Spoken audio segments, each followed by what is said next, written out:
All right, boys, if you watched my last video, I just showed you how I measured the plenum volume on my tunnel ram, and I came to the conclusion that a spacer is most definitely going to be necessary. So I have this chunk of 1-inch thick aluminum, and I'm going to go ahead and cut my spacer out of this. So let's get her started, boys.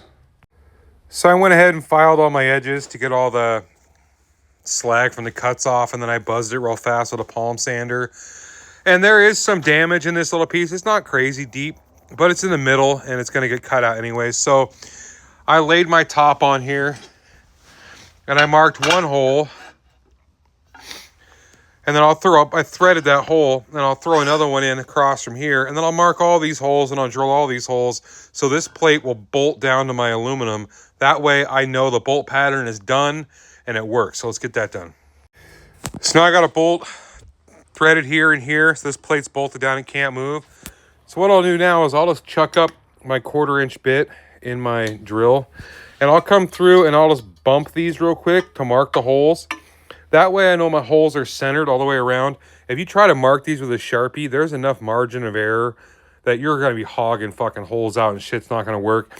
This is just a surefire way of making sure you hit center a hole. Let's get that done.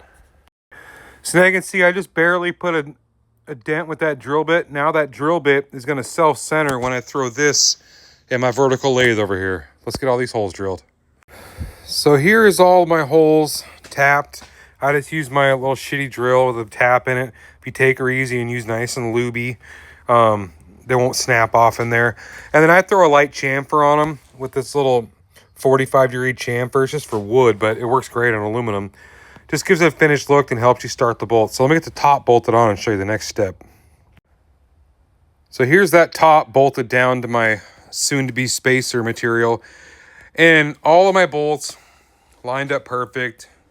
There was nothing went in rough. They all went in by finger. And if you've tried to do something like this by hand, you realize that's kind of impressive that all the bolts just worked. I've had these be way off and had to hog holes out, and looks like dog shit. So this worked out well. Now I have this bolted down. I can use it as a template to mark my outside perimeter here. So that's my next step.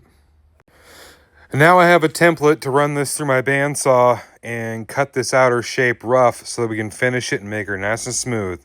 I'm going to go ahead and rough cut this, and I'll probably cut this video off and start on the next process. Hang tight. Here she is all cut out, boys. I stayed nice and tight to my line there. And then tomorrow morning when I get up, I'll bolt that plate back down, and then I'll run this through my router with a flush trim bit and get this outside profile perfect.